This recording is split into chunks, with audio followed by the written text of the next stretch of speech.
Hey, what's going on? It's Bill Burr, and it's time for the Thursday afternoon, just before Friday, Monday morning podcast, and I'm just checking in on you. Happy New Year's, everybody. Happy new decade. You know, a lot of great things happened to you last decade, all right? Maybe some bad things when it's behind you. You're now moving on. You're moving on to a new decade, and you got some new resolutions. You take a long, hard look at yourself, as you got in your head a little bit. Maybe if you had an edible or something, you were sitting at a family table and you're just looking at everybody, the way they eat, and how much resentment you have for them. And then at some point, your little inner fucking pot cookie was like, hey, man, what about you, man? Maybe it's not them, man, right? You got in your fucking head and you decided, I am going to make changes for the better. I've decided the same thing. All right? And one of them is I'm not going to flip out every time. Well, I'm going to try not to. Every time my computer, not going to call it a name, gives me these little update windows. Updates not installed. When it just gives me the option of details or install. Restart now, try in an hour, try tonight, remind me tomorrow. Why don't you try tonight? All right, give that. No, why do I have to close that again? I'm not going to lose my temper. See this? This is me this is just me clicking here. There's political prisoners around the world right now in holding cells. This is not something worth flipping out. There, I did it. See that? Now, when you go to make a change in yourself, there's going to be some pain. Like there's going to be some suffering. Like right now, what I just did was tremendous, improvement in my own behavior with my computer. Okay. But there's a price to pay. And the price to pay is you, the listener, heard nothing funny during that entire thing. I just handled it. My emotions didn't get out of control. And you're still sitting there waiting to laugh for the first time during this podcast. What I need from you guys is you guys to ride this out while I become a better person while simultaneously becoming less funny. Okay? There's that. All right. Let's get on with it. It is a new year. All right? I always make a bunch of resolutions. This is the year I'm finally going to become fluent in French. I picked that back up again now that I got that test behind me. I'm going to get back in great shape, I like keeping myself in great shape because I'm vain as hell. And then also when I get acting work or whatever, I only have like 7-8 pounds I have to lose, These actors that bitch, moan, and complain about having to be in shape to be in a movie, I just don't fucking understand it. You know what I mean? It's like, why don't you put your fucking zillions of dollars up? Why don't you put that on the crap table and then watch all the actors show up with fucking love handles hanging out every fucking where? All right? You want to be a fat fuck? Go drive a truck. You want to be in the movies? Get a gym membership. Go online, learn how to fucking read. That's basically it. If you're eating right, then, you only have something. But I will tell you this, though. I don't give a fuck what shape you're in and how much they measured you. Whatever clothes they give you from wardrobe never fit. And they never fit in the bad way. They're always too fucking small. I swear to God.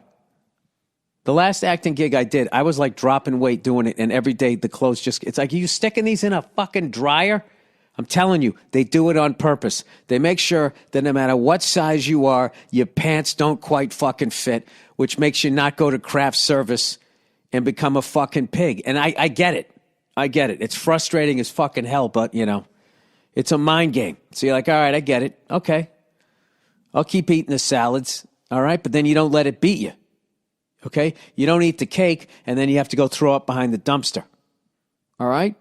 And I love when people start doing that. They start throwing up behind a dumpster, and then it becomes somebody else's fault. Madison Avenue, the Kardashians, whatever the fuck it is. They end up blaming somebody else. All right? And that's just not what it is. You ate that cookie, man. Kardashians didn't make you eat. What the fuck am I saying there? All right. So anyway, I just was downstairs. I made some lentil burgers. I went to the Rose Bowl yesterday, and I didn't feel that bad at the end of it. The new fucking sober me. I mean, I ate like a goddamn pig, but I just don't have, a gallon of booze in me at the end of the day. It was a great, great fucking game. I actually, believe it or not, I left at halftime, which is something I did last year because I had that tour coming up, in Europe. I had a long run in Europe, but I got a wife and kid. And now I got a wife. I still have a wife and kid. And it's just like it's New Year's Day. I leave at the crack of dawn or whatever. So that's next year's a playoff, so I'll stay for the home games. But the years when it's not a playoff, I'm not staying until the fucking end. I get home at 5 o'clock or something. It's not bad. I get home, my kid's been up for like an hour. And, my wife's been watching her all day. I got to be a good guy here. So, and I actually loved it. I went out, we listened to the fucking game. I went back out to the, to our tailgate. I smoked a cigar, with everybody else just fucking hanging out. Bartnick put on some fucking Black Sabbath. What's that one that starts with like the bass solo? Doing all that, and he just started fucking headbanging and fucking miming the bass solo with the cigar in his mouth and a drink in the other hand, and we were just fucking dying laughing. But we had a great one, man. We had a great one. We brought the Game Changer. We brought the flat top grill, and the guy right next to us also had a flat top grill, and I took a picture of it. I was going to send it to Lawhead, telling him that there's parity in the league now, because I believe he was the one that called it he was the one that named it the Game Changer. Lawhead definitely missed. He's a married man living outside the city, so he doesn't make the journey up anymore. But we're hoping next year's a playoff. Maybe he'll come up. But anyways, I'm trying to think. There was just I don't know what the fuck happened. Like the place where we were, there was like nobody there. And then all of a sudden it was just it was like the hottest nightclub and everyone was standing outside trying to get in. It was fucking nuts. I don't know what happened. I just feel like there was 3 tailgates of college kids, and they were just like, everybody just fucking find a place to park. I got the grill. Meet me here. And there was no fucking place to stand. Fortunately, we had created this perimeter with our chairs, but it got more and more obnoxious the more packed in people were. And there was this chick that came up to us with the most fucked up name ever, so I'm not going to say the name. I swear I didn't think it was a real name. But she came up to us, and God bless her. I don't know how she hasn't ended up in a trunk. The way she came up, and I was like, this has to be an act. Is she fucking with us? She was so goddamn flaky, this Wisconsin fan. And it was like we were just watching her going from tailgate to tailgate, and people started trying to introduce him to people in other tailgates. It was like, what about Bob? Trying to get rid of her. I didn't even know where the fuck tailgate she. I just think she was just really open and friendly, which is just weird in a major city. She must have lived in the middle of nowhere in Wisconsin, but it was fucking weird as shit. And we just kept going, yeah, okay, great. All right. And then she fucking left, came back again. I don't know what happened. Then finally, a third time she came back, and she had a Miller Genuine Draft. And she goes, can I trade this for one of your Miller High Lifes? That's a fucking even exchange. So I said to her, I go, what are we, the Minnesota Vikings? You trying to make the Herschel Walker trade of beers here? And she's like, what? And I go, it's a reference from 30 years ago. Sorry. So she comes over, and then Bartnick out of nowhere, classic him, just walks up with a Miller High Life and just hands it to her. And he just starts waving, going, okay, bye-bye. He kept saying bye-bye like she was a little girl. And she goes, no, I want to give them a Genuine Draft. No, keep them both. Just have a nice day. All right. Okay. Bye-bye. All right. There you go. And he was suddenly turning her around to send her back. All right. Happy New Year. Bye-bye. Keep it. He just kept going bye-bye. I couldn't quite hear all of it, but we had 2 people at our tailgate that normally don't go, and they were fucking crying, laughing. And so I just started watching them, how hard they were. I mean, I've been to enough of these to know that whatever the fuck he's saying is fucking hilarious. It's just classic Bartnick. We're all thinking, like, how do we get rid of her? And you can have both beers and bye-bye. It's over. And Joe came back. He was so proud of himself. He goes, I was nice. He goes, I was progressive. There was nothing, no hostility. And he was a total gentleman. He's like, okay, thank you. Bye-bye. He was talking to her like he was closing up a store. It reminded me of the time on my bachelor party. We were drinking in this bar, and there was this fucking awful band playing, and they just wouldn't stop. And it was really ruining our hang. And Joe, he's a fucking big guy, and he was wearing a blazer, so he just looks like a bouncer. So he goes, hang on a second. And he just walked up, like, with a real deliberate walk. It was a great piece of acting. And he walked up right towards, like, where we were sitting was like 2 steps up. So he was head and shoulders above the crowd. He walked right to the front in such a manner that the lead singer was talking between songs. And Joe just walked up and caught this guy's eye. And then he did the wrap it up sign and just did like the singer had this like, what the fuck look on his face. And Joe just did an abrupt about face. And as he was walking back, the singer is talking into the mic going, whoa, okay, I thought we had like another half hour to play. I guess we're getting the sign to wrap it up. And we were fucking dying laughing, thinking he was actually going to pull it off. But then the bartender's like, no, keep playing. It almost fucking worked. So, I don't know, it just took me back to that again. But we just had a great time, great food, throwing the fucking ball around. There was a couple 8, 9-year-old kids out there that were just all about. There was one kid who was like fucking he wanted to play defense. He was trying to knock down the balls we were throwing it to each other and shit. He had a great arm. And then there was this chick out there who had a fucking cannon. A weird throwing motion, but it was I think she was a lefty too. It was a fucking cannon. Bartnick came down the hill. He was like, guys, he goes, there's a chick out there with a fucking cannon. I turn around and I see this girl pick up the ball like all goofy. And this guy takes off and she just fucking unloaded. You ever see somebody plays hoop and they have like a weird like motion, but somehow it goes in? It was like that. And then it got really crowded. And then there was, of course, the former athlete dad still slinging it when there's a bunch of people standing around holding food, and he hit somebody's car and he ducked away. And they had like a real, the whole family over there. It just had a real douchey, I don't know. There was part of it that I respected. They were all type A. They were all super competitive, and they were all just reaching for the next level, which is a great thing to be, but it's all how you apply it, and that wasn't the moment to do it. They were all competing with each other of how foolishly they could throw this fucking ball around people's... Like the guy next to us had this beautiful... had a Ford Raptor that he had in like this military green wrap. That was incredible, and it fucking landed right on the hood of his car, and I was amazed at how well he handled that. I mean, maybe because they're from Wisconsin and everything, but when the guy threw it and hit the truck, I turned around and looked at him to give him a dirty look, and he ducked out of the way, acting like he was being all cute and shit. And like, I think he was like my age. He had like all fucking silver hair and shit, so I don't know. There's always one douche like that.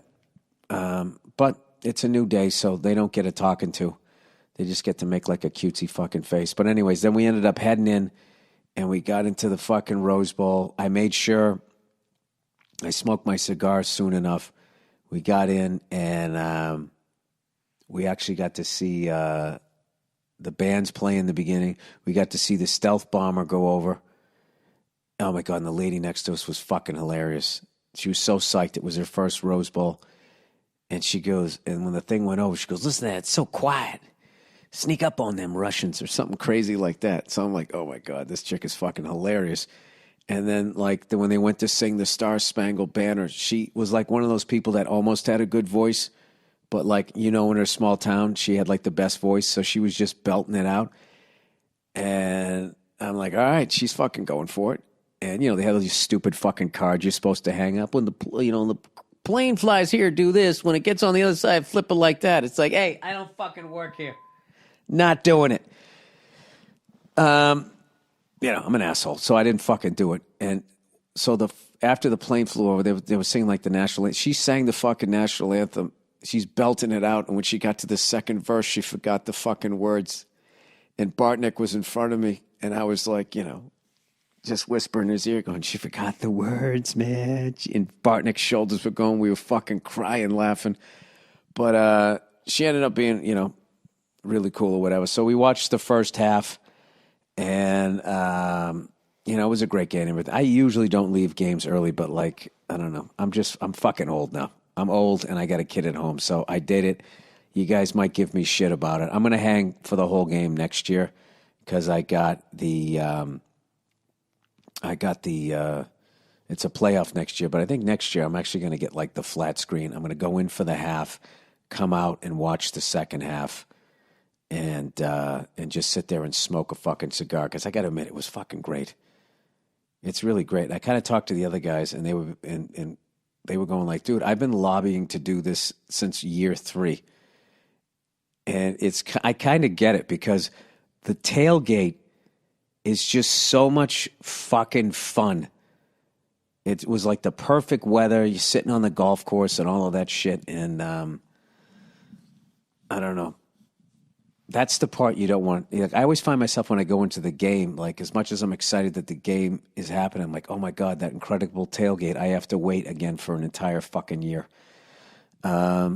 All right, I think I babbled enough about that shit. But congratulations to the Oregon Ducks and Wisconsin Badgers. What the fuck do they have to do to win a goddamn Rose Bowl? I guess not fumble it away. I saw a bunch of people wearing these Rose Bowl champion 1994, which I'm assuming that's the last time that they've won. But I'll tell you, those guys have lost it 4 times since I've been going in 2009. Let's look it up here. Oh, by the way, your Boston Bruins are playing the Columbus Blue Jackets today. You're 24-7-10 Boston Bruins, who have continued to win without Charlie McAvoy and Torrey Krug. Krejci's out. But I think we're going to, I don't know. What's Columbus? 18-14-8. We shall see. All right, Rose Bowl winners. 28-7, fucking heartbreaker. All right, Rose Bowl winners. Where is it? Just give me the fucking list. All right, I don't think we need to go back to 1902. Let's just go back to the last time Wisconsin won it. All right, these are the games I went to. USC beat Penn State. Oregon lost to Ohio State. TCU, come on, Frogs! They beat Wisconsin. Then Oregon beat Wisconsin. Then Stanford beat Wisconsin. And then Michigan beat Stanford. That was a fucking great game. Florida State, Oregon. That was a great game. Watching Jameson Winston. And was it Marcus Mariota, I think, in that game? That was a great one. That was for the playoffs. Stanford, Iowa. That was a great game, but I didn't like Stanford's band. They played You Don't Have to Be Lonely at farmersonly.com. I just thought that was a low blow. They played that for the Iowa fans. I thought that was a fucking low blow. Then USC Penn State again, 52-49. That was a fucking insane game. Oklahoma, Georgia. I believe that was the playoff, right? 54-48. Man, these all just run together. And then last year, Ohio State, Washington. That was the one I had to leave early because I had the Europe tour starting the next day. And then Oregon beat Wisconsin. Wow, dude, I don't even remember half of these fucking games. They all just run together. All right, let's see when was the last time fucking Wisconsin. 1994, Wisconsin beat UCLA. And wait a minute, they won in 99. That's weird. I saw 3 people wearing that 1994 champion. They won 1999. They beat UCLA. Then they beat Stanford in 2000. Look at Wisconsin. All right, so that's the last time they won. They won in 2000. Just out of curiosity, when was the last time fucking UCLA was even in it? UCLA, this is literally their home fucking goddamn stadium, has not been in the Rose Bowl since 1999. And they lost then. They lost to Wisconsin again in 94. When was the last time UCLA won the fucking Rose Bowl? The fuck out of here. They used to win it all the time when I was a kid. They didn't win with Troy Aikman in the 80s? They must have. Last Rose Bowl win, UCLA. List of UCLA Bruins bowl games. Cactus Bowl. This is where they've been in this century. Okay, they did the Rose Bowl. I think 86 might have been the last time they won it. What the fuck? Jesus Christ. I really like that program too, man. I like that team, man. Anyway, the fuck am I? I don't have any reads. I'm redoing this podcast a little bit later, but I've been pretty good. I started fucking working out again. My shoulder's feeling good. Been doing that for like the last week, and then today I added some cardio. I don't want to join a gym because I got too much fucking work this month. That'd just be a waste. So I'm gonna wait till towards the end of the month. Plus, the beginning of the year, that's when all the fucking jerk offs are just sweating all over these fucking ellipticals, like they're gonna do it for the whole year, and they're not. So you gotta wait till like February. That's when you join the gym. You join in February. Hey, you got. That's when you join the fucking thing. So I just did a fucking hike around the goddamn neighborhood. That's all the fuck I did. Anyway, hey, here's a question for you. Since I started working out again, I was like, am I really just going to listen to fucking AC/DC, Led Zeppelin, Judas Priest, Iron Maiden for the rest of my fucking life? I got to fucking expand. Let me scroll through some of the shit I've downloaded all over the years and probably didn't give enough of a chance. You ever just come across an album that you downloaded and you listened to it once and it didn't grab you, or you just didn't give it enough of a chance, and then you go back 5 years later and you're like, this fucking album is unbelievable. I did that with a band called Angels and Airwaves. I think the guy's Tom DeLonge from Blink-182. That fucking album is incredible. The one from 2014. The one from 2014. The Disease might be my favorite one on that one. But just killer fucking band. I don't know. I absolutely loved it. And now I've been going out every other day. I go out to my garage. The old man with his Get in Shape girl, different colored fucking dumbbells because my shoulders are so fucked. Actually, my left one is. But I've been working I think I've worked my way up to man-colored dumbbells. I'm into the baby blue ones. The 1-pounders were pink, and then the 2-pounders were like a rose color. And then I didn't have 3, so I had to use a 1 and a 2. And then 4, I want to say, is that blue or orange? I can't remember. But everything I'm basically working with is like 8 pounds or under because of the rotator cuff, rotor cuff, whatever the fuck it's called. I don't even know. Rotator cuff? Rotator cuff. Yeah, it rotates, Bill. All right. I don't know why. This feels like the longest fucking half hour of my life. The fuck is... You know what it is? I think I probably went too hard yesterday even just with like the food. I'm just at that fucking age. I had 3 burgers. I had 2 egg sandwiches. And all the burgers had egg on them too. And then I had like fucking like 19 of those blonde Oreo cookies. And 2 cigars.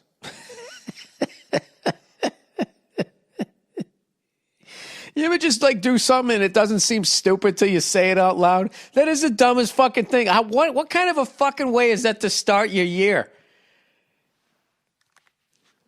2 fucking... You imagine if I went to the doctor, give me your diet over the last 24 hours. All right, I had 2 breakfast sandwiches, and he'd be like... Immediately, he's looking up from whatever he's writing that. You had 2? What were on those? bacon and cheese on a English muffin. Then I had 3 cheeseburgers with an egg over easy on each one of those.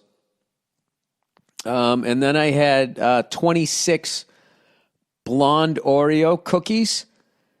I had a couple handfuls of potato chips, another handful of Doritos. I had some waters. And I smoked 2 cigars. I'm sorry, is this over the last month? No, this was yesterday. Yesterday. And I did this all while sitting outside in the elements. I got to stop saying shit like this. They're going to raise my rates on my fucking life insurance. Anyway, so now this is like the cleanse. And then today I wake up and I had a smoothie. Then I had a pear, which I used to love pears when I was a kid. And I just stopped eating them for a while. And then when I tried to eat them after eating apples for all these years, it tasted weird to me.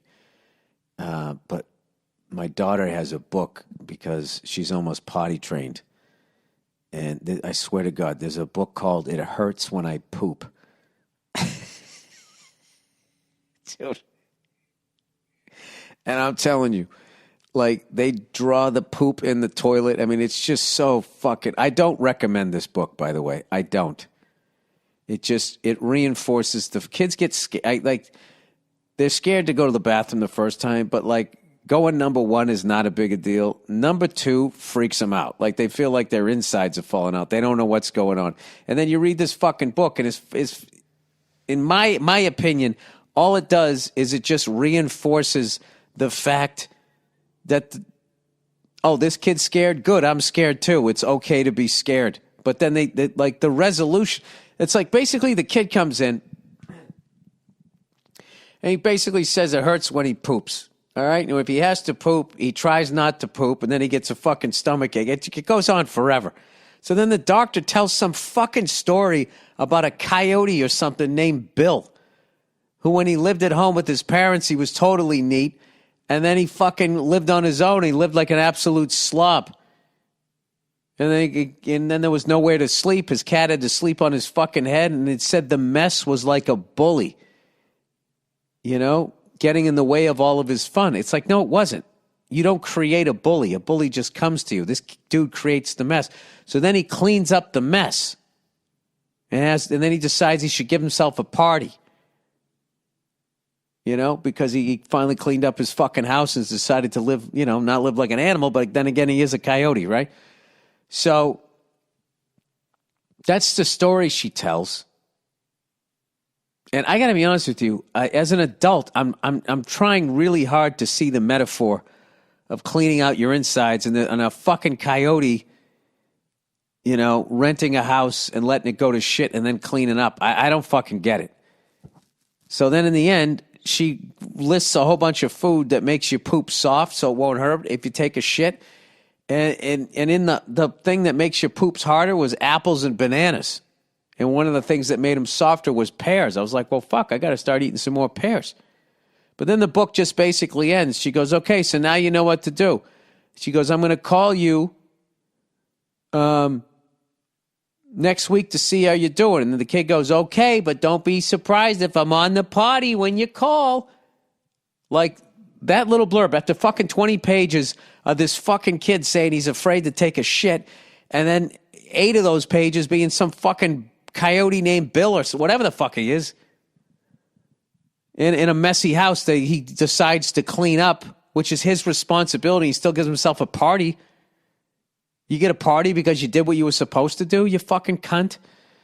I don't understand. And then in the end, they finally the whole fucking resolution is hey, Dad, don't be surprised if I'm on the shitter when you call.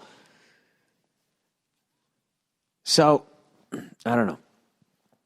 I have to hide that book because she always picks that book, and it's driving me up the fucking wall. It goes on forever. The metaphor doesn't make any sense, and the resolution doesn't hit hard enough. All right? Doesn't hit hard like a hard shit hitting the fucking toilet water that they draw in the goddamn book. Sorry, I know that was graphic.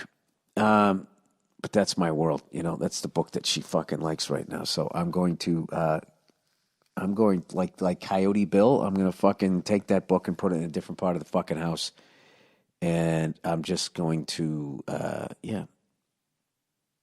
just every hour take her in there like I have been, and just act like it's not a big deal, rather than reading a story about some kid who all he does is talk about that he's afraid to take a shit, except for the last fucking page.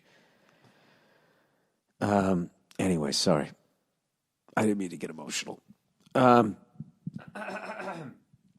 right, we got the playoffs this weekend, everybody. Playoffs? Who do you like? Here come my playoff picks. Here, somebody who leaves a bowl game early.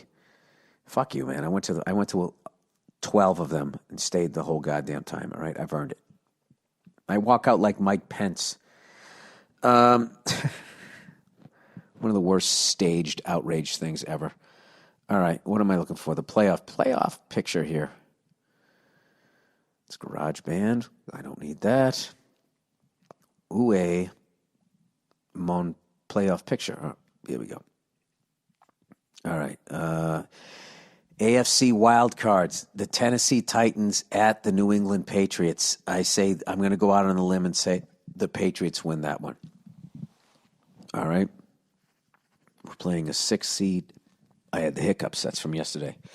Sorry. 9-7. I should have taken the mic away when I did that. I apologize. And then you have the Buffalo Bills playing at the Houston Texans. Now, I got to be honest with you. I don't know who the fuck's going to win that game. The Bills have a great defense. Can they contain that quarterback, that mobile quarterback, whatever his goddamn name is? The Texans beat the Patriots, so I want the Bills to beat the fucking Texans. All right? And then the winner of those games, I don't know, one of them gets to play the Chiefs and one of them gets to play the Ravens. So I would think the Patriots, having the best record of everybody, we would play the lower seed, the second seed. We would probably play the Chiefs. So that means either the Titans, the Bills, or the Texans will play the Ravens next week. And that either the Patriots or the Texans or Bills will play the Chiefs. Because if the Patriots lose to the Titans, then either the Bills or the winner of the Bills-Texans would then play the Chiefs. I think that's how it would work. I have no idea. And then you got the 49ers and Paul Verzi's pick, the Green Bay Packers. My pick is the Ravens and the Seahawks. Seahawks win it, and now I don't know how that's looking. I did not like that delay a game call that they took. All right, you got Saints versus the Vikings, okay? The Saints are the Saints, and the Vikings are the Vikings. It's the playoffs. It's the Minnesota Vikings. They're playing a road game. This is a no-brainer. The Saints are going to win that game. The Eagles are playing at home against the Seattle Seahawks. Seattle Seahawks, for some reason, are a 5th seed, even though they're 11-5, and the Eagles are a 4th seed. That's right, because they won their division with a 9-7 record. Now, this is a team that 2 years ago won the Super Bowl. This is a great out of all the games. I think that's going to be the best game. Can Sneaky Pete come in there with a game plan? I lost a lot of confidence with them at the end of the 49ers game, but I'm sticking with my pick. I say the Seahawks win that game. I like the Saints at home. I like the Patriots. And I'm going to say Buffalo's going to surprise the Houston Texans. I think they're going to surprise them. I think they're a really solid team. They got a great fucking defense. And Houston Texans, they're just too young. They don't have any fucking traditions of any history of winning in the playoffs. So I think the fact that they're just in the playoffs, all those overweight people in Houston, they're probably just excited they get the tailgate again. That's how okay, there you go. There's your playoff breakdown. And that's the Thursday afternoon, just before Friday, Monday morning podcast. Happy New Year to everybody.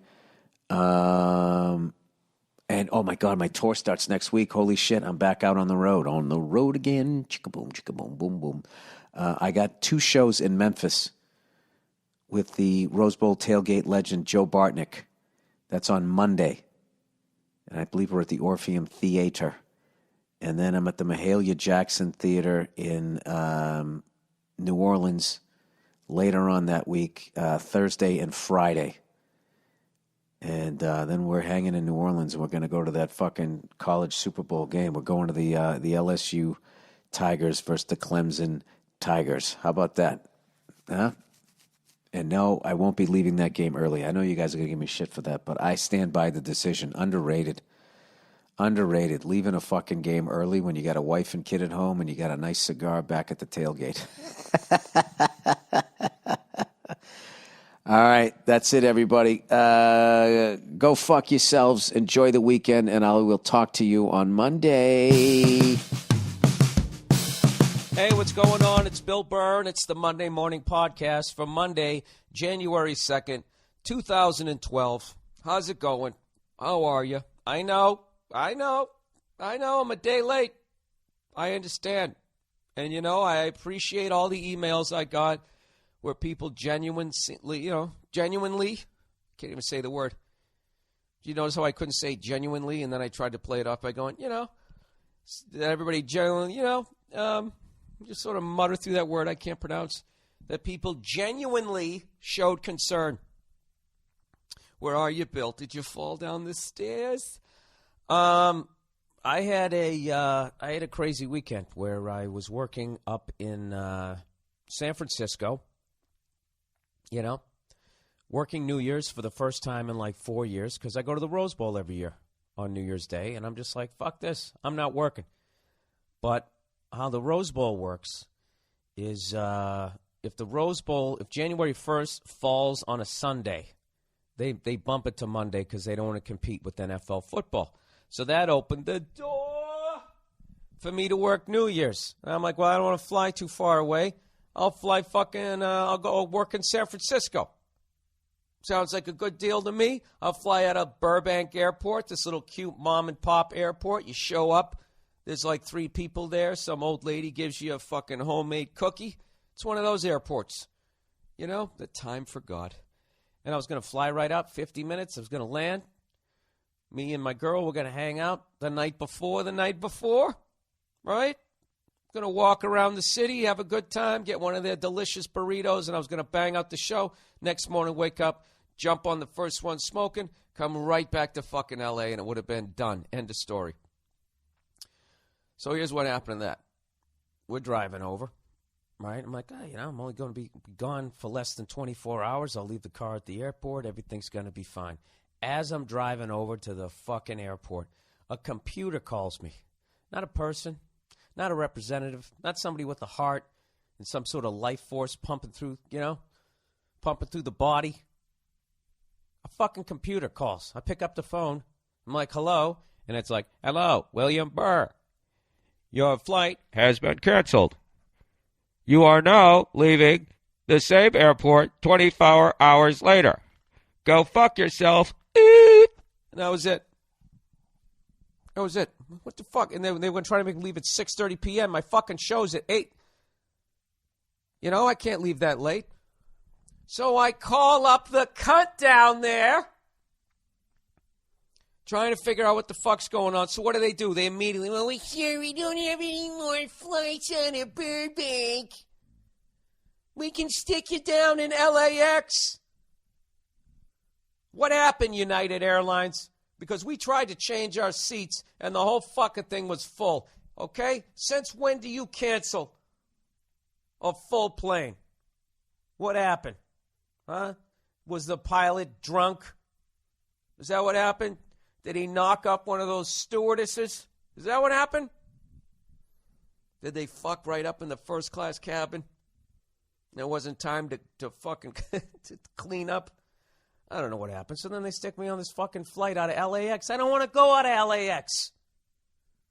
The whole fucking reason of going out of Burbank is I don't want to go out of LAX. LAX sucks. It's the fucking worst. There's fucking 9 million goddamn people down there, and they all stand there rolling their eyes at how long the security line is. And then when it's their turn, they're up to bat. Oh, shit. And then they start undoing everything that they should have been doing in the fucking line. It's like when you're in a traffic jam. It's like when you, yes, it is like this. It's like when you're in a fucking traffic jam and everybody's slowing down and slowing the fuck down and slowing the fuck down. You're like, what's going on? What's going on? And the traffic's so bad, you're like, I better see a fucking head laying in the road, the level of this traffic. And what happens? By the time you get up there, there's just somebody changing the fucking tire. Okay? And here's the douche in front of you, who you've seen by looking at the back of their head. You see they're just as frustrated as you. What do? They slow down and look at it. I'm always that guy banging on the horn. Go! The fuck is wrong? How did you not learn anything in this process? I do that shit too when the cops are standing there directing traffic after they've mopped up all the blood and there's really nothing to see other than some twisted wreckage, right? And Jesus Christ, you can go home and watch the footage of it on YouTube. By the time you get home, someone's going to upload it. And you got a good chance that the person who died was videotaping it. There's a couple of those on YouTube. People videotaping, racing with other people. They lose control of the fucking car. You know, I saw one that tipped over. And they're sitting there driving like assholes. And it's weird. It's kind of creepy, but there's also a justice to it. So anyways, the next morning I wake up. And I'm like, you know, So my girl's all bummed out because we were going to spend a night up in San Francisco, you know, holding hands, walking around, tra-la-la, you know. And now that's out the window. So, of course, she's pouting because that's what women do. Everything didn't go the way I wanted it to. Yeah, I'm going to act like I'm 4, right? And then all of a sudden you feel yourself going in like appeasing or whatever, or entertaining that energy that she's putting out, like you're the one who canceled the flight. So you're trying to keep her cool while in the back of your head, you're getting fucking mad at her. Like, do you fucking understand? I'm the fucking guy who's got to do the goddamn show. What the fuck are you pouting about? Stop being mean to me. Becomes that. See? So you can't be that guy. You just got to be like, yeah, honey, I know. What's some other chick shit that we can do? Hey, you want to go see the broad with the dragon tattoo above her ass? I'd love to see that movie. All right, let's go. So we go down the street. We go see the chick with the dragon tattoo above her ass, right? Little fucking slut. And I'm watching the movie. That's one of my things. I like action movies that have a female, a badass woman as the lead. You know? I think they've just done The Guide too many fucking times. I'm a child of the 80s. I saw it a zillion times. I saw every Schwarzenegger, every Stallone, every Chuck Norris, every Jean-Claude Van Damme, every, who's the guy there who used to be an actor, now he's a cop, and he calls everybody cuz. Where's the gun, cuz? He speaks in like Good Times jive.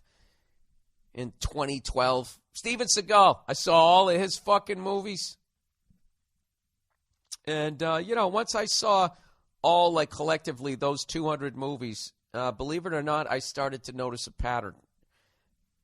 And things became a little cliched.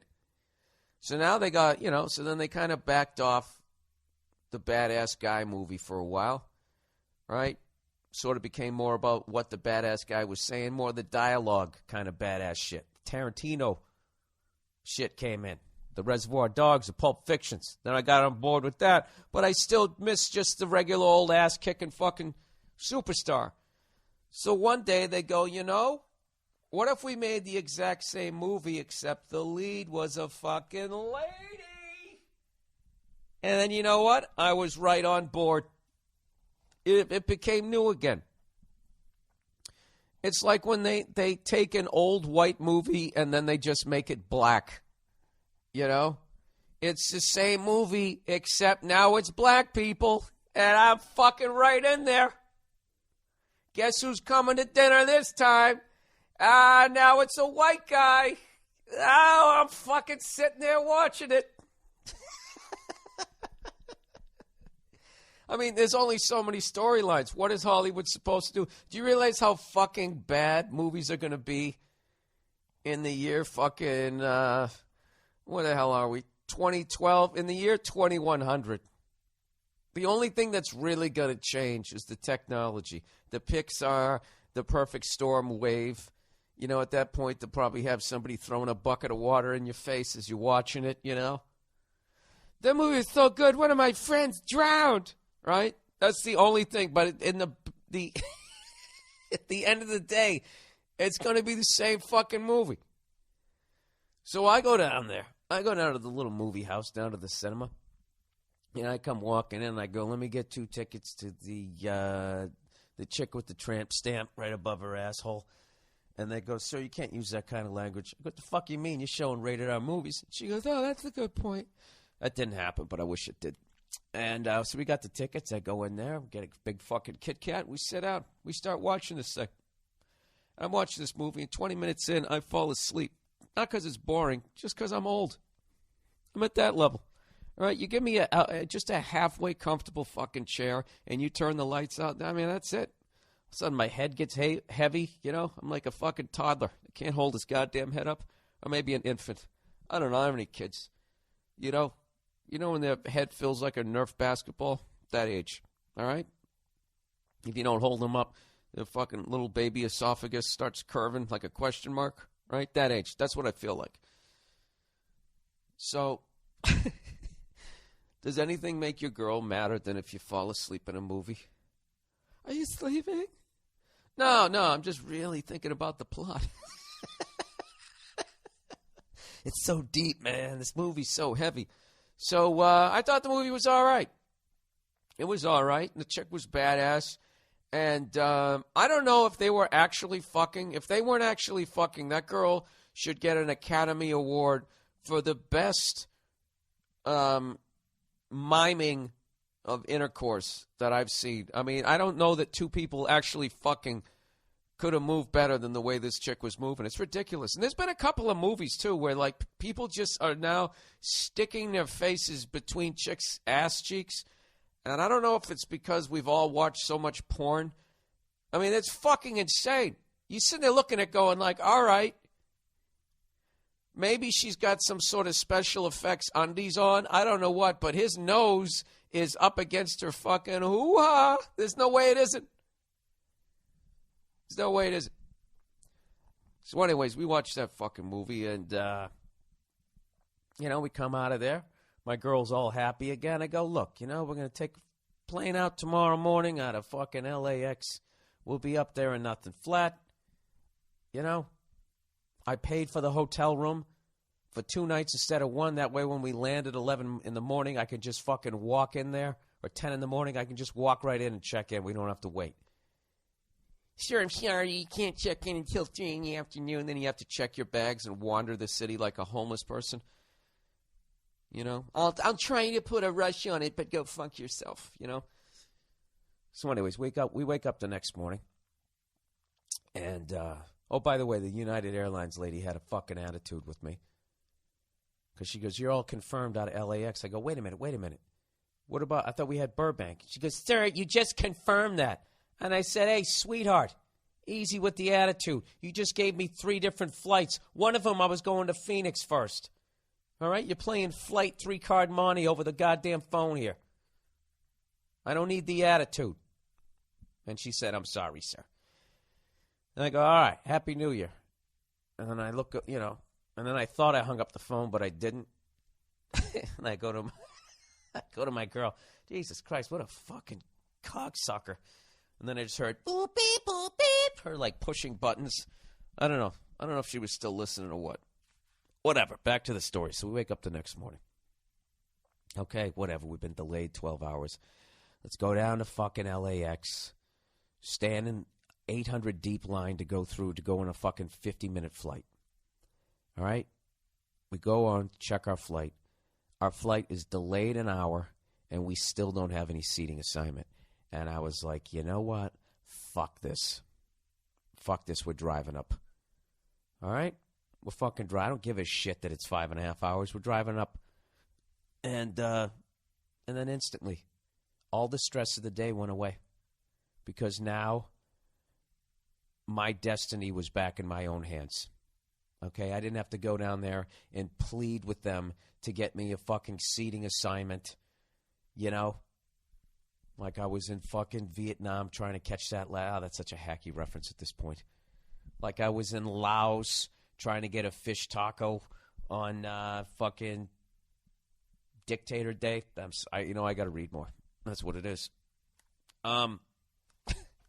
Like I read. You know what? If Charlie Sheen made a movie about fucking Laos, then I would have had that fucking reference for you. Wow, this podcast just died. Let me try and resuscitate it here. So anyways, we end up fucking driving up there. We have a great goddamn time. I'm driving up in a 4-door fucking Ram 1500 pickup truck that I rented for the fucking granddaddy of them all. You know? Fucking cruised up in that thing. Cruised up. Doing like fucking 90 the whole way. Anytime you see one of those signs that says, when you're in the middle of nowhere and it says, warning, your speed is being tracked by aircraft, it isn't. All right? What do you think? There's somebody up there in a biplane with fucking a scarf flapping in the wind? Okay, from that tree to that tree was 5.6, carry the 1. Go fuck yourself. Has anybody ever gotten a ticket because some guy in an airplane figured out that they were going 70 in a 55? Huh? Did you? Well, send me an email about it because I'm not reading it. Yeah, so I just drove 90 the whole fucking way up. Ended up getting up there at I think 12 noon. So it only took me as far as time goes. It only took an extra 60 minutes. Because, you got to get down there an hour and a half fucking early. The flight's an hour and a half. That's 3 fucking hours. Then you got to deal with another hour getting back from the thing. That's right there. That's 4.5 hours. Was it? Was that 4? Whatever. Took me another 2 hours, you cunts. You know? But I had a nice big seat. I didn't have some fat fuck sitting next to me. And if I wanted to pull over and take a piss at a Dairy Queen, I could. And you know what I got to see as I drove? I got to see America. You know, I got to read these signs. Stop the Congress-created Dust Bowl. And I was like, what the fuck is that? And that had something to do with they're not giving them enough water up there. And I was like, oh, there's something else that I can read that's going to scare the shit out of me. Why are they fucking with the food supply? So anyways, Jesus Christ, where the fuck am I? So we go up, I do the goddamn show. And then I drive back. And everything was fucking great. And then what? I get the whole day off, and I just start preparing for the Rose Bowl, the fucking granddaddy of them all. We're doing it up right this year. We had the 4-door pickup truck. We had 2 grills. We had marinated steaks. And we had 36 fucking Budweisers, 2 big things of Crown Royal, and some Jameson. And ketchup, right? Ready to tailgate. So we pick everybody up. It's going down like fucking one of those Chuck Norris movies when he's picking up all his special forces. Right? Fucking 3 deep driving over to fucking Joe Bartnick's. Joe Bartnick's the heart and soul of our fucking tailgate. All right? We pull up. I call him. He tells me he threw out his fucking back. All right? But we're like, this is Bartnick. He's going to be fine. He comes walking out of the side of his building. I swear to God, you would have thought that he was walking on broken glass. And we see him, all right, our enforcer, hobbling up the goddamn street, and it just took the wind out of all of our sails. You know what I mean? It's like you're on the Celtics and Larry can't play.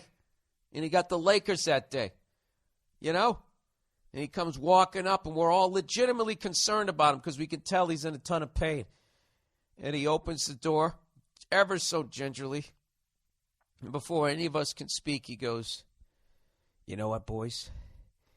You play hurt today. And you know why? And then he screams, because it's the granddaddy of them all, baby. And then fucking makes a fist and starts punching everybody.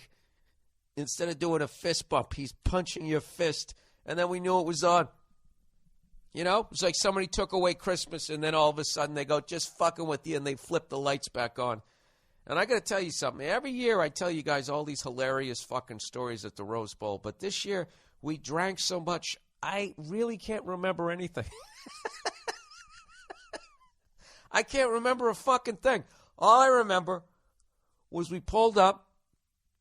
They put us on, you're on a golf course. We're on this grassy knoll. And Lawhead's telling me, hey, you want to fucking pull up a little bit more? And we're like, no. We'll do the tailgate in front of the truck. All right? And everything was great. We set up shop.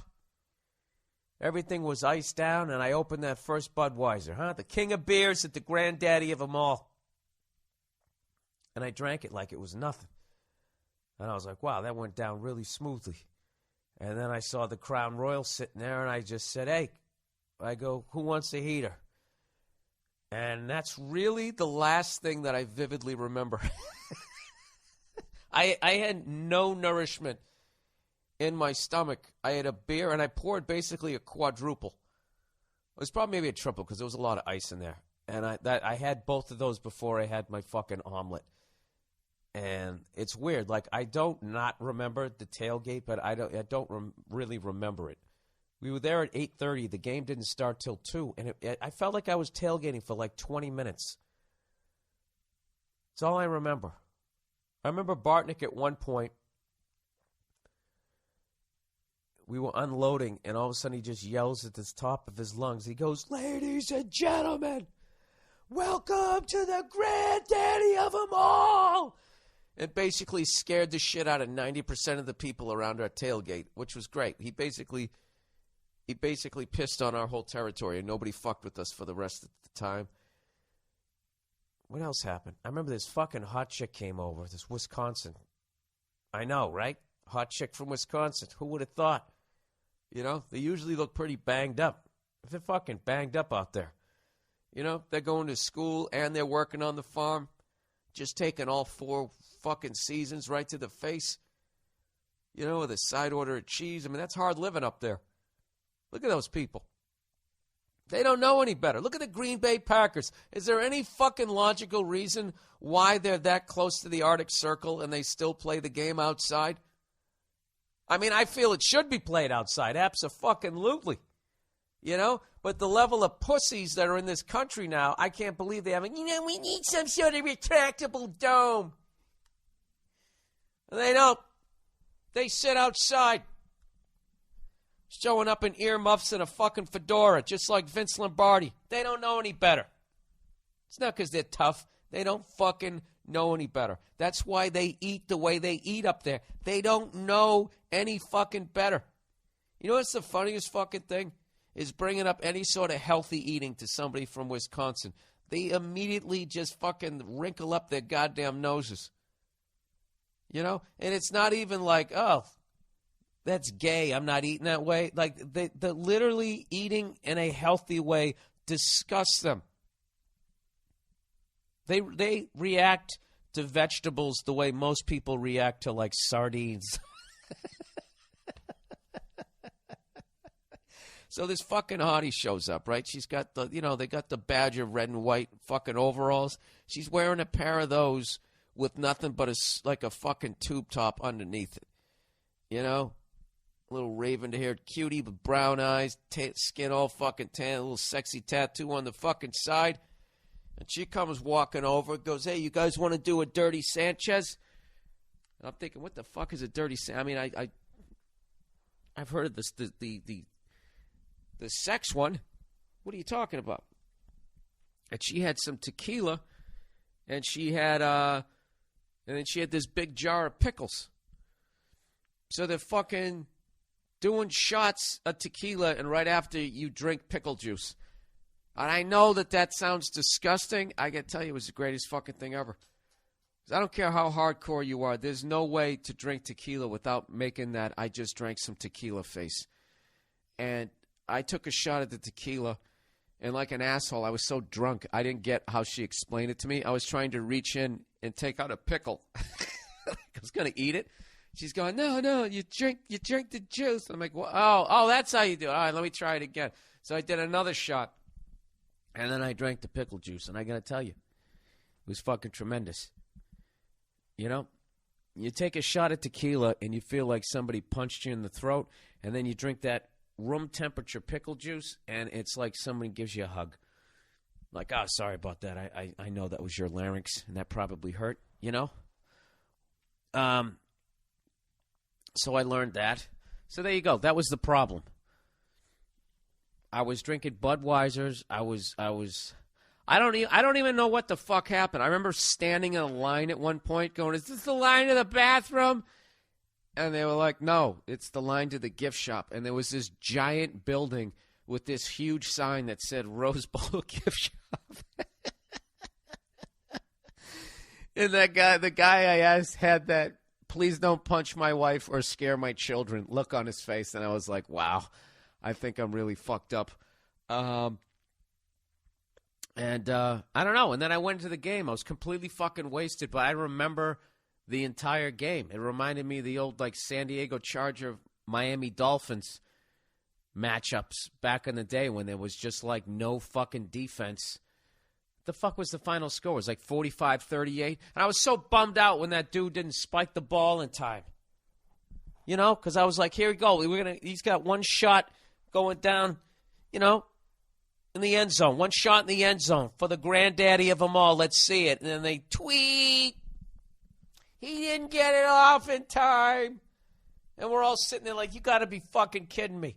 And then they go to do a review of it. And I'm thinking in my fucking head, there's no goddamn way they're going to let this fucking great game end on that fucking play. Right? And then they come out and they go, yeah, it's over. They shoot off confetti. It's like, what the fuck? It's fucking awful. So then we wander out to the truck, back out in the parking lot. We fired up the grill. And people started drinking again. I tapped out because I had to drive. And that was basically the Rose Bowl this year. I'm sorry. I usually have a bunch of funny stories, but I can't remember. I was so fucking excited that we had all this food. Next year, I'm going to eat a little something first. And I'm going to start with beers. Okay? And I'm going to not go to the whiskey for the first couple hours. I think that was the big mistake. It was like a one-round knockout. That's what our tailgate.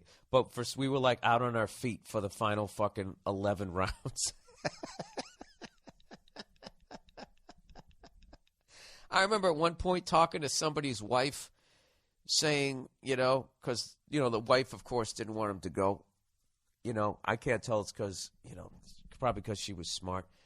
And I just remember talking to her, telling her what a great man her husband was, and saying, hey, he's over there right now, sitting down, just enjoying the sunshine, and he wasn't remotely doing anything like that. Sorry, smoking a fucking cigar yesterday, too. That was another thing.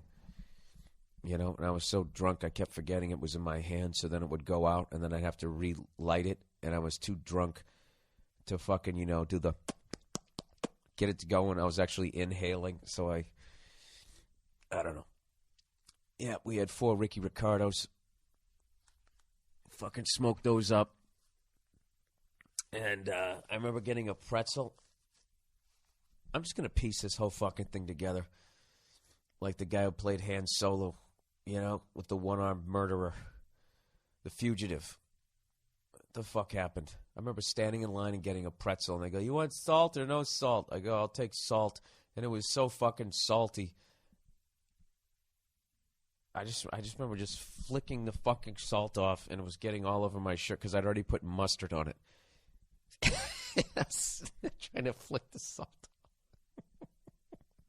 What the fuck is wrong with me? Well, this is what I want to tell you guys. I'm taping another stand-up special. The first weekend in March. Tickets aren't on sale yet, and I'm not naming the city yet either because I got to wait till everything's all fucking legally solidified there. And I am in dry dock once again. I am off the booze. That was it. I don't know when I'm going to drink again. Maybe on my birthday in June.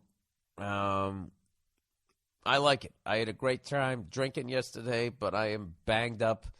And I don't need to do that again for a long time. So I'm definitely not going to drink right up till the special.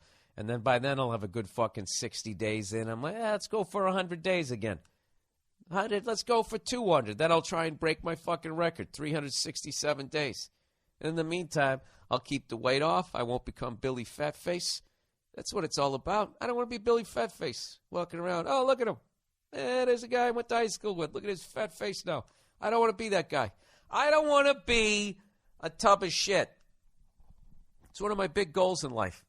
Oh, speaking of which, do you guys make any New Year's resolutions? Who's kidding who? A New Year's resolution is basically, let's see how long I can do this before I go back to being the same douchebag I was. Isn't that what they really are? You lie to yourself, I'm making a change. You know? And maybe you can stick it out halfway through February. But by the beginning of March, what happens? You look in the mirror as you're brushing your teeth. You just, you're an asshole. It starts tomorrow. Tomorrow I get back on the horse. So that's it. That's it. I'm done. I'm done with the booze. I'm done with the booze. Maybe until the Rose Bowl next year. Maybe that's what I'll do. Once a fucking year. You know, everybody knows that guy who owns a fucking Harley in their neighborhood, and once a year he gets a haircut and a shave. Everybody know a guy like that? Sure, we all do. Dead-Eye Pete, he's got some sort of nickname. You know, maybe he killed somebody, maybe he didn't. You know, then he has some weird, really effeminate thing about him. You know, like he could literally choke a fucking Sasquatch to death, yet he likes to finger paint or something. Maybe that's what I'll do. Maybe once a year I'm going to drink at the granddaddy of them all. I don't know what happened this year. I really don't. And I don't understand how I so vividly remember the game, yet was completely, I don't remember the fucking tailgate whatsoever. You know what sucks was for the first year I missed the flyover. I was in the tunnel when the flyover happened. And all these fucking Wisconsin fans were fucking walking and waddling their way to their goddamn seats. I was rooting for Wisconsin this year, by the way. Oh, by the way, congratulations to Oregon. Winning your first Rose Bowl since 1917. That's fucking unbelievable. Unfucking believable. 95 years. I rooted against them because I didn't like their snow globe helmets. Those things were just stupid. You know, a little hologram. Come on, you're a football team or you're writing greeting cards. You know, it's bad enough you're called the Ducks. God damn, they were a fast fucking team. Jesus Christ, how many times did somebody turn the corner and you're thinking, all right, there's a 6-yard gain, and all of a sudden he's at the 40, the 30, the 20, touchdown. It's fucking unreal. Did I even stay in the stands during the... Yeah, it's all coming back to me. I saw the halftime show. Some band went out and did a bunch of Van Halen songs. You know, because nothing says Van Halen like a 100-piece fucking orchestra. I actually got to tell you, I think it was Wisconsin that did it. Their Wisconsin band, that was the only thing that sounded worse than when David Lee Roth did the bluegrass version of Van Halen songs. But anyways, and so this is Christmas. Christmas is over, everybody. I want to ask you this. Have you thrown out your tree yet? Don't you always feel fucking weird when you do that? You get so excited for this fucking Christmas tree, you know? And then what happens? Like this, the day it's over, you just look at it like it was in a boy band. And the Justin Timberlake left, and now you're just looking at your Christmas tree like it's Lance Bass in fucking 2006. You know? So I actually pride myself in the way I dispose of my Christmas tree every year. I do it the proper way. I do it the way you're supposed to. I don't just fucking, you know, put it in the passenger seat of my car like some fucking hitchhiker you met. Put 2 in the back of its head and you throw it out on the fucking medium strip of a highway. I don't do that. I dispose of it like the fucking Iceman. You know, did you guys ever see the Iceman when he talked about cutting up the bodies? That's what I do. Get all the decorations, all the jewelry, cut out the fillings, you know. And then I take it out in the driveway and I fucking cut it up and I stick it in the recyclable. You know, unlike my fucking neighbors who just take the whole tree and stick it in the recycle bin. Fucking thing sticking out. Standing there like that fucking old school Denver Broncos fan that wears the barrel around his waist. That's the only thing it's missing. When you just take the whole Christmas tree and you stick it in the barrel, you should just have some fucking suspenders going up and over. attached onto it. Is that what it should have, Bill? Oh, I think it should. All right, let's read. This is the Monday Morning Podcast, by the way, everybody. And, hey, let's get down to some fucking of the bullshit here. I've actually finally figured out a way here to make some money off the podcast. Do you guys go to Amazon.com? Sure, we all do. Anytime you guys go there, if you'd like to make a donation to my podcast, rather than going directly to Amazon.com, just go to BillBurr.com, click on podcast. I know this is a couple of extra steps, all right? And once you click on the podcast, you look on the right-hand side of the page, right under where it says iTunes is Amazon.com. You click right on there, you go to Amazon, and you buy something. Doesn't cost you any more money, but I get a percentage. They give me a little kickback. Here you go, Bill. Don't tell nobody we gave this to you, right? Just for driving people towards Amazon.com. So you're already going there. Now you just go there through my website, and in that way, you get to donate to the podcast without spending any fucking money.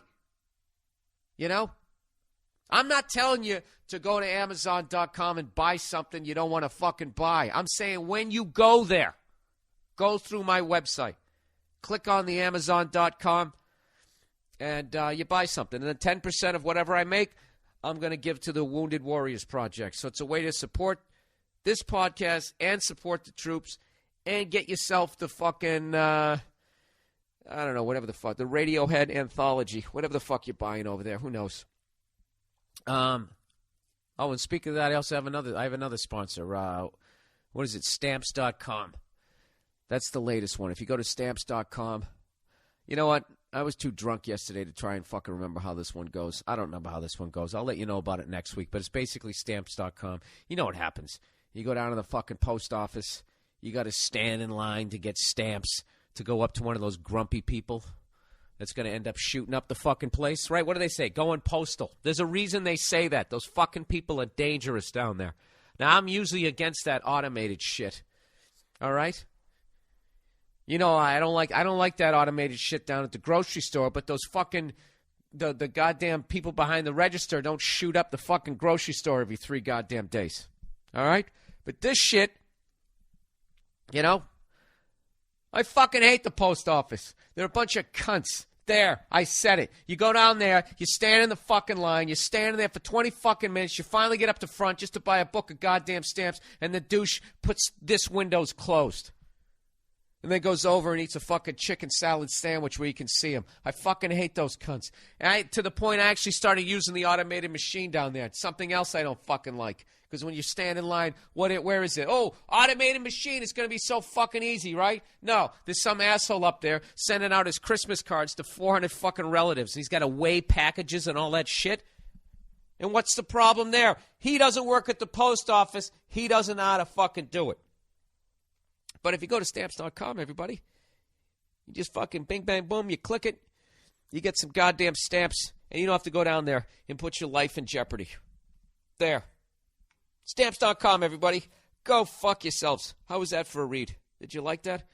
Where the hell's my computer? All right, it's over here. That might have been the angriest commercial you're ever going to hear.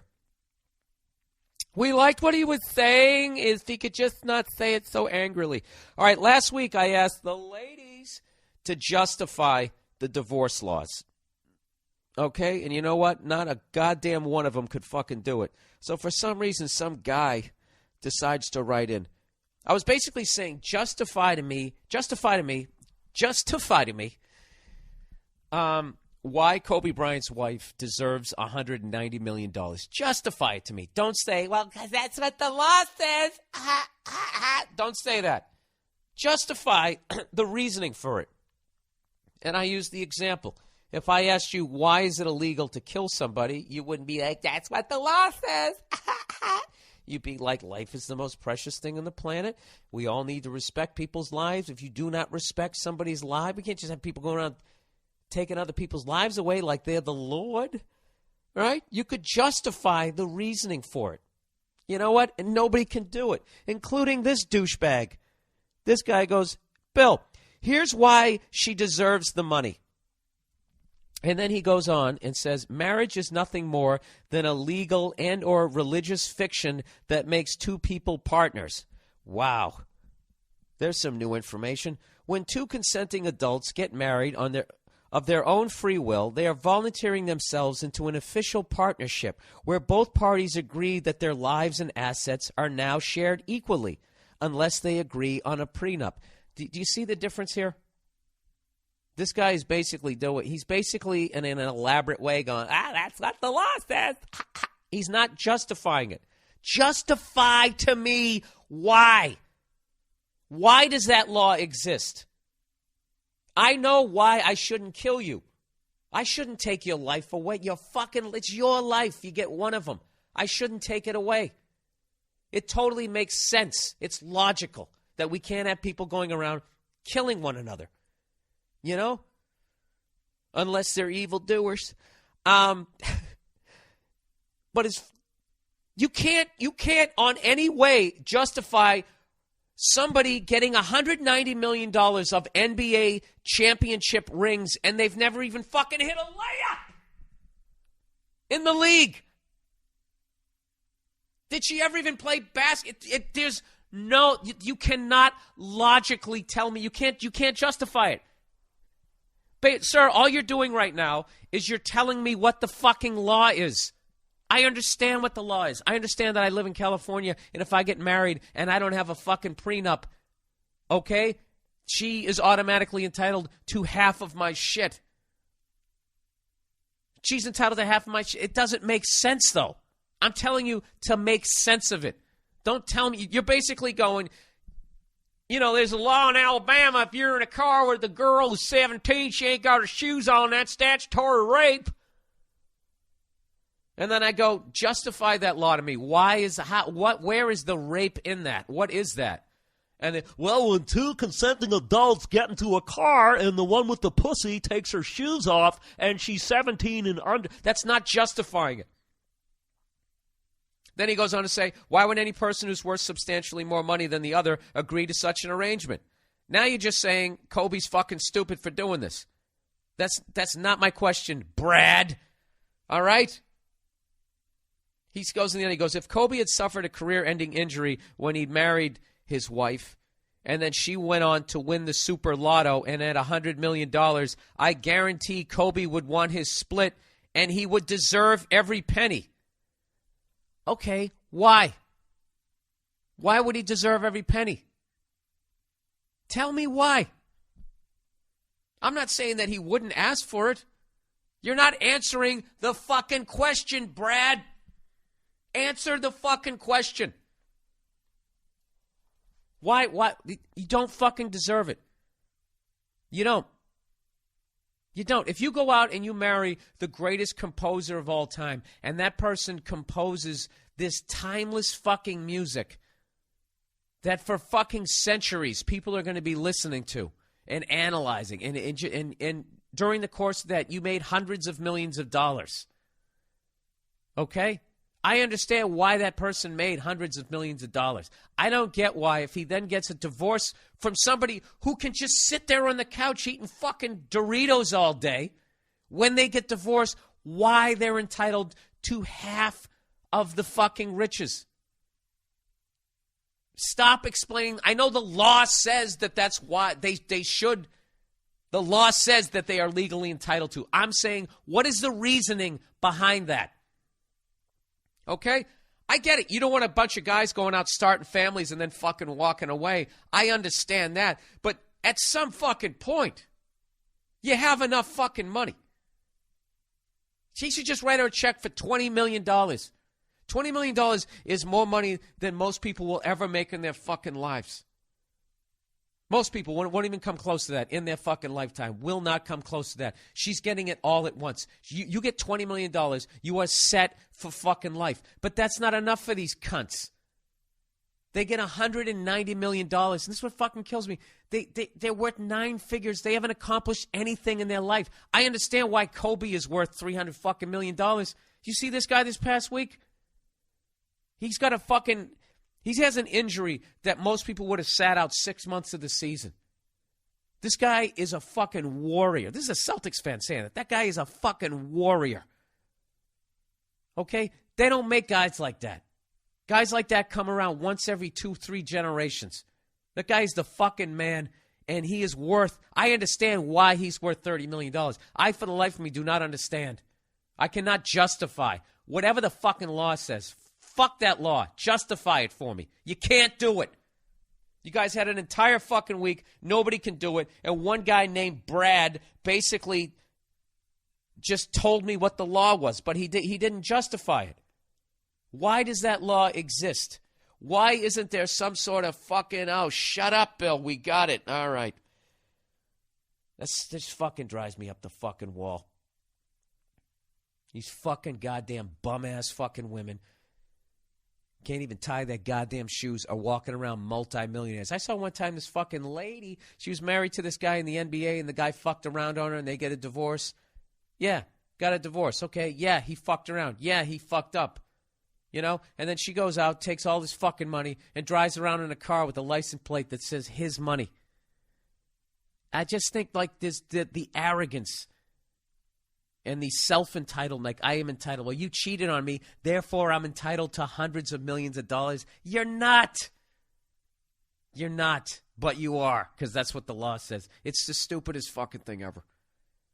His money. Can you believe the arrogance of that shit? That'd be like if you knocked your wife out. You know, your second wife out, and then you got a license plate that said 2 for 2.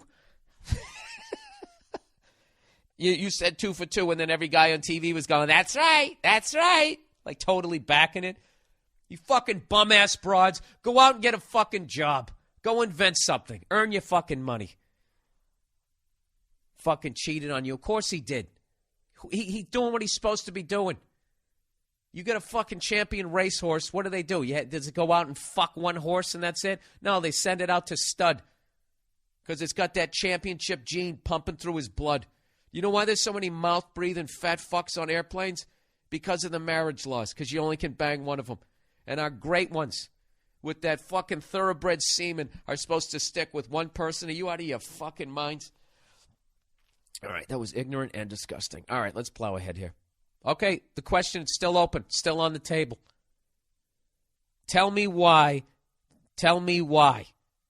Colby's wife, justify why she deserves $190 million. Justify it morally, the way I can justify to you morally why you shouldn't kill somebody, why you shouldn't steal somebody's stuff. I totally get all of that. I get all of that. You know? These same fucking broads who can't justify this can justify morally why a guy shouldn't fuck around on his wife. They wouldn't be like, well, because that's what the law says. They wouldn't. They wouldn't. They would fucking just, right off the top of their fucking heads, could give you a 20-minute speech, and none of it would have to do with the law.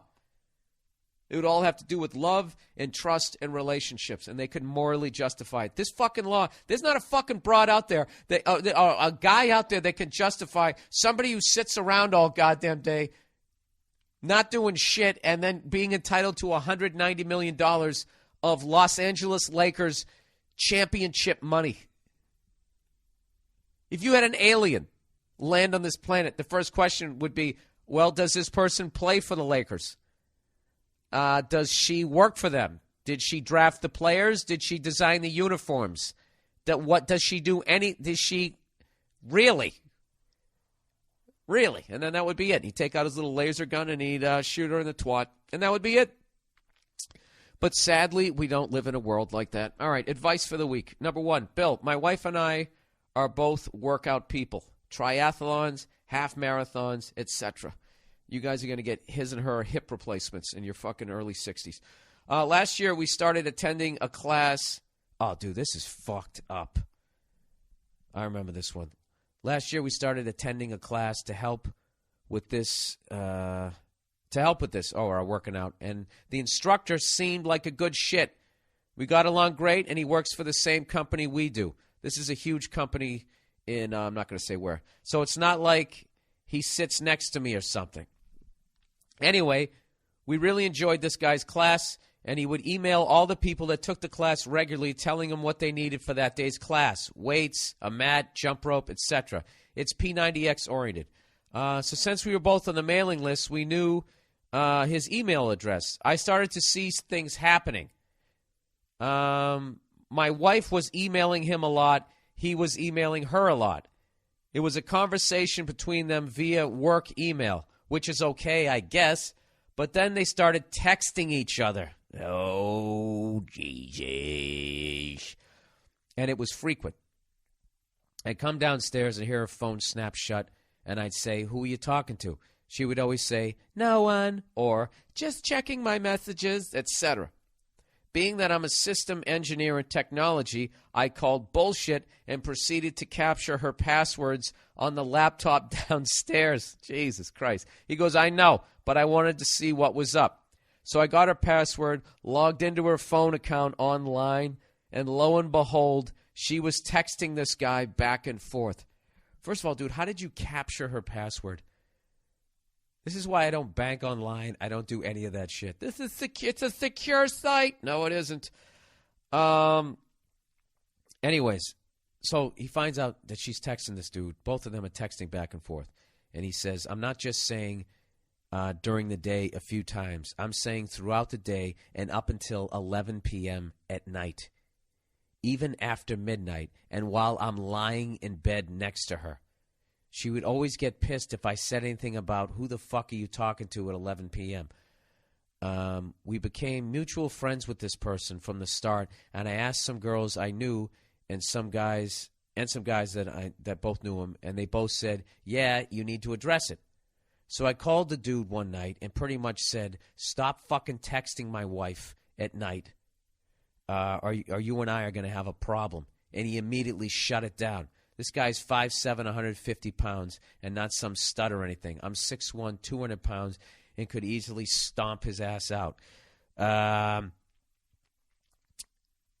see. He's an endurance runner, not some super jack guy. He immediately stopped, and every time I saw him in the locker room or the gym, he was very cautious around me and way too nice, almost like it was his way of saying sorry.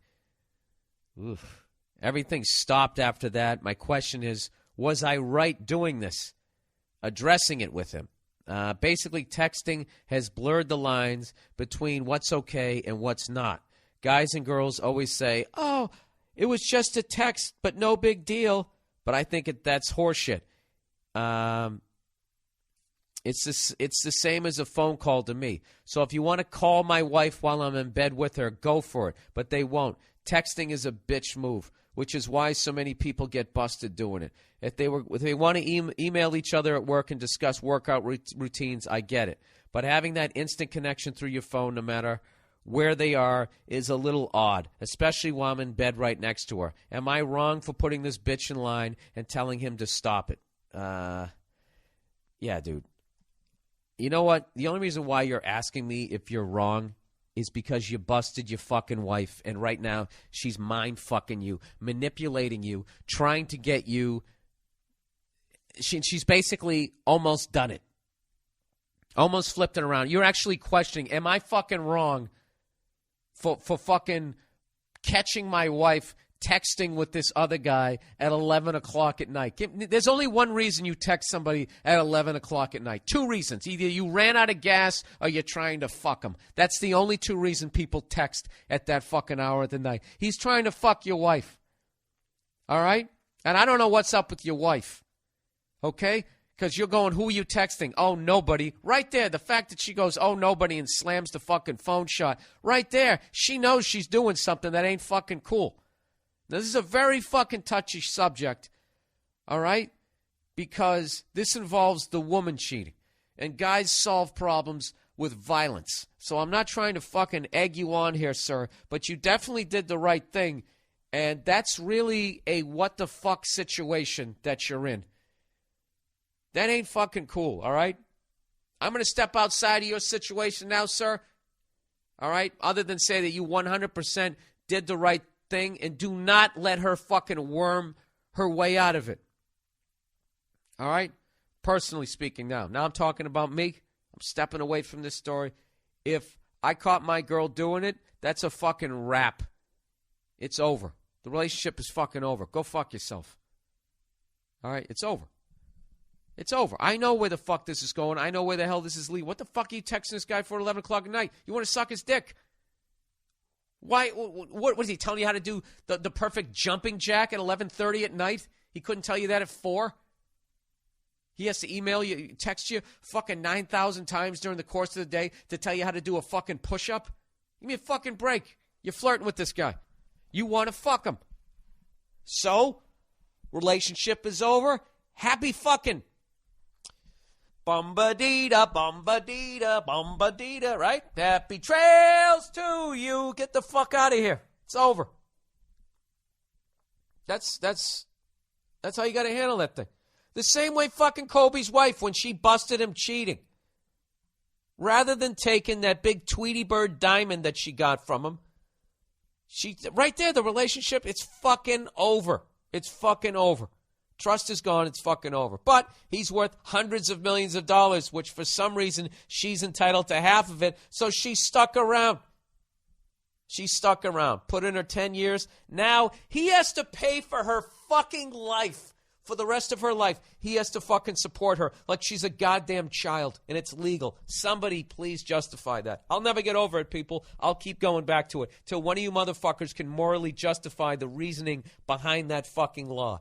Please stop wasting my time by telling me what the law is and speculating, well, if the tables were flipped, Kobe would have done it. I'm not saying who would have done what. I'm saying morally. Tell me the reasoning behind that fucking law.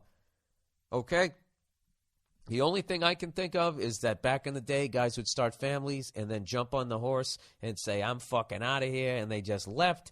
And then you had this poor woman with 4 kids, and they were in poverty. I get that. You want to fucking avoid that, okay? If that's what if you're going to try and justify it that way, I get it. But what I would like to introduce is a new modification of that law where there's some sort of salary cap.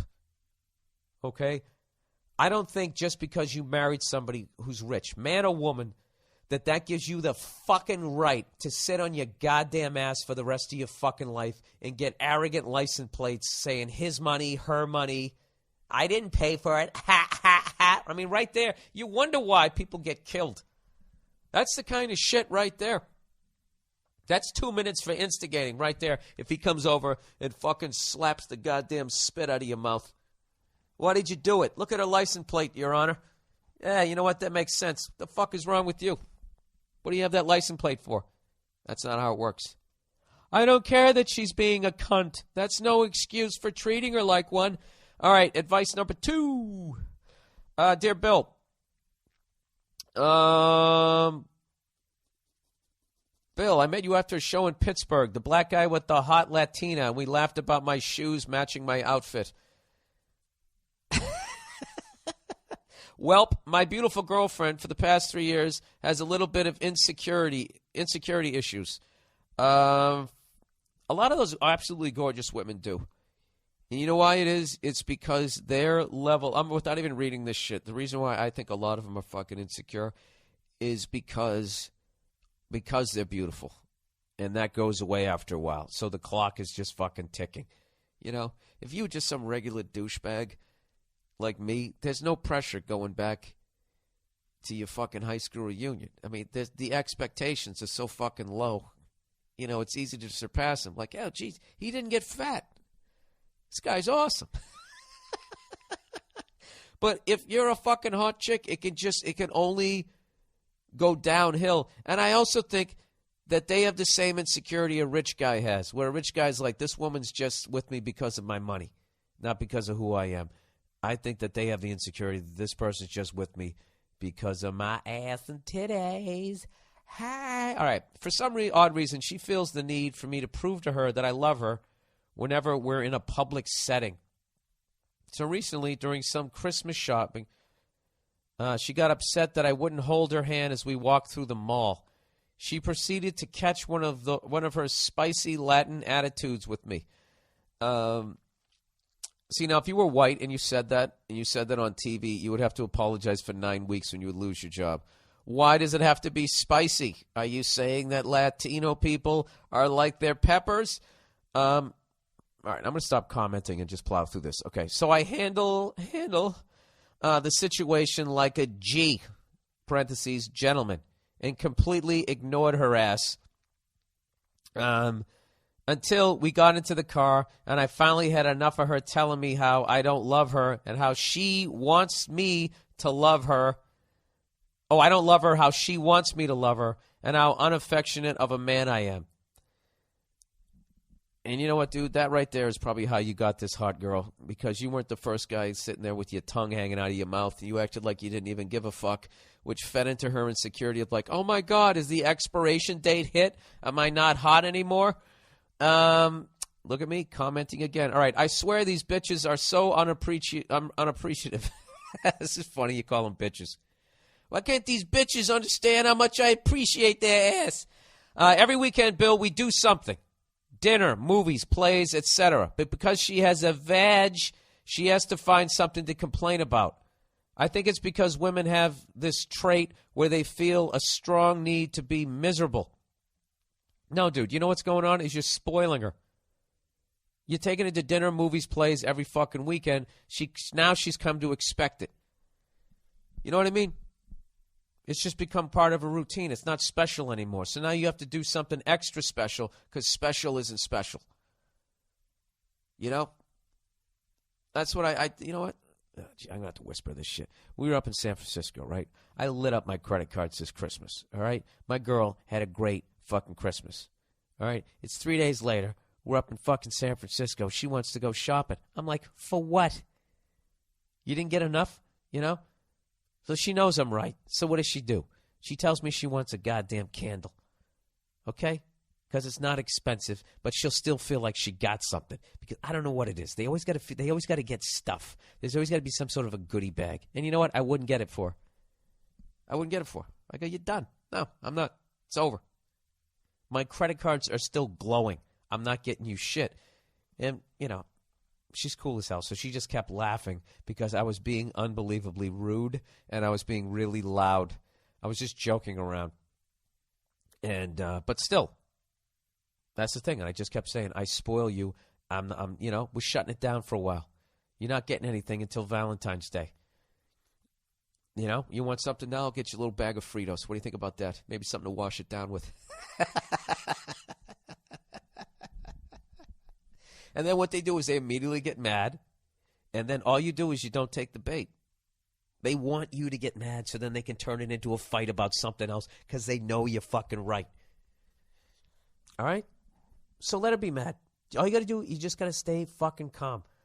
Well, let's see what this guy does.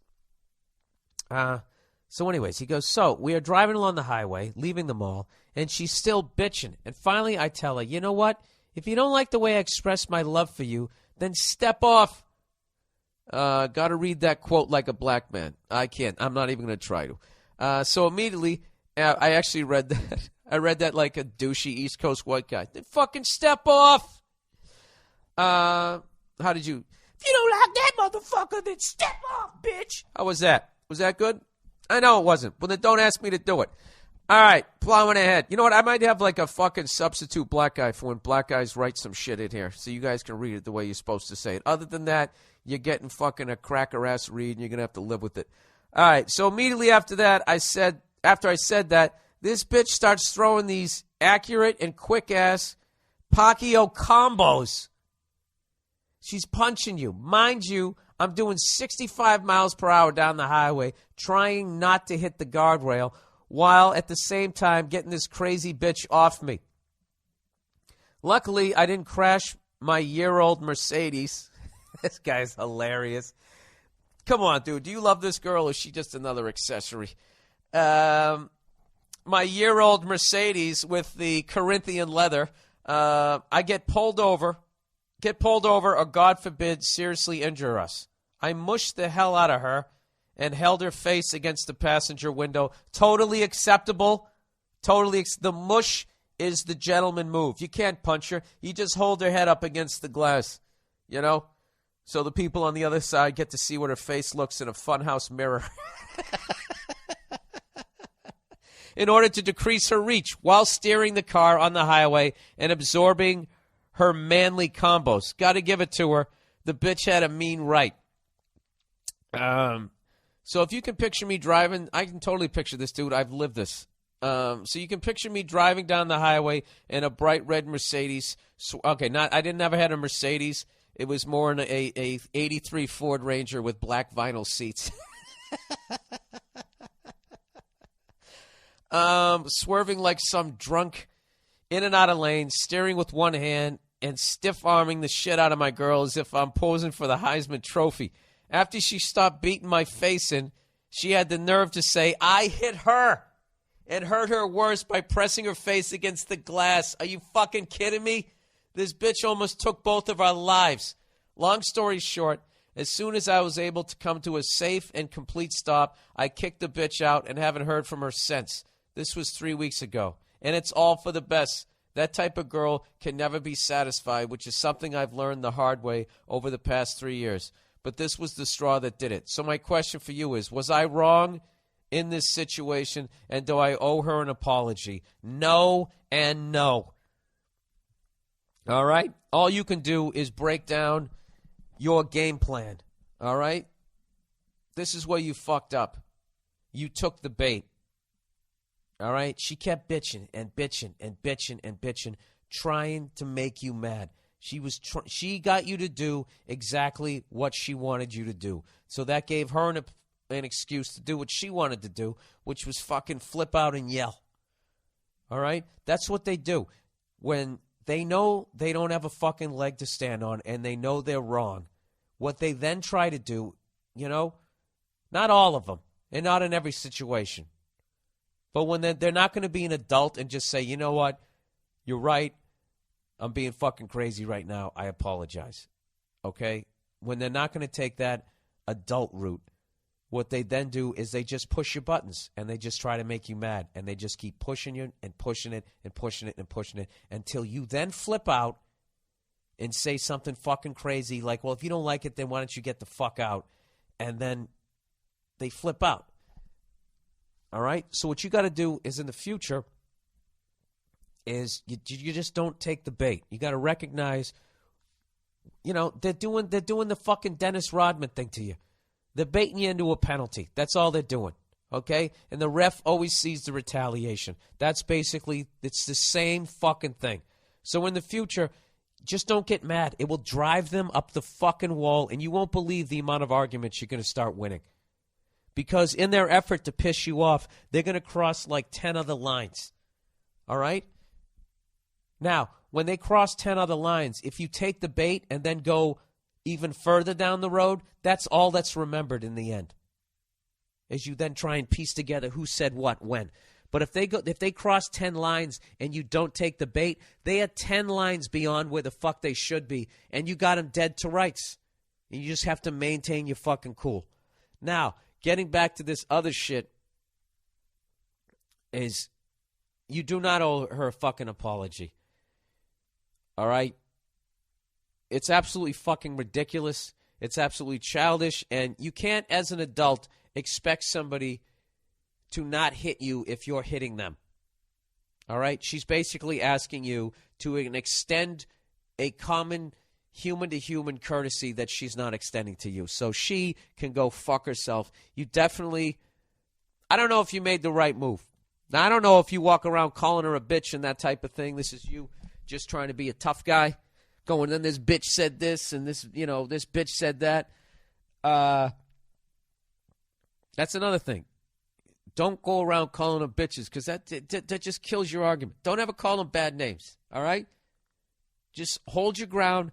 Don't lose your fucking cool, and let them go through their whole little fucking histrionics trying to get you to take the fucking bait, all right? And as long as in the relationship you admit when you're wrong and you sincerely apologize, they don't have a fucking leg to stand on when you're right. And you're going to start winning arguments, and you're going to be happier. There you go. All right? And other than that, I don't know. Stop dating psychos. All right, here we go. YouTube videos of the week. Drumming Mom Kills Wipeout. I haven't seen that, but that's a classic drumming song. An Angry Kid with Bow Staff. You got to see this kid. I think Bruce Lee came back as a little blonde-haired white kid. I don't know what, but this kid is tapping into Bruce Lee's fighting force. And I'm telling you, you could fucking take over a small country with three kids like this. That's it. Oh, dilemmas, real quick. Bill, 1, would you rather get your ass kicked by a flaming homosexual male or a raging bull dyke woman? Oh, that's tough. Can I say both? Because both would be fucking hilarious. A raging bull... You know what? A raging bull dyke woman, that's not as funny as a flaming homosexual man. If I got, like, you know, the Hollywood stereotype, like, oh, my God, I'm going to kick your ass, I would rather have that just because that would be fucking... Nah, what am I talking about? Look, for the hilarity of people around me, I would rather have it be a flaming homosexual male, but for my fucking ego, a raging bull dyke woman because at least I could have the excuse of, well, I didn't want to hit a woman. Didn't want to hit a woman, you couldn't, you were knocked out, you asshole. And then I could just, you know, I could go into some rant about society.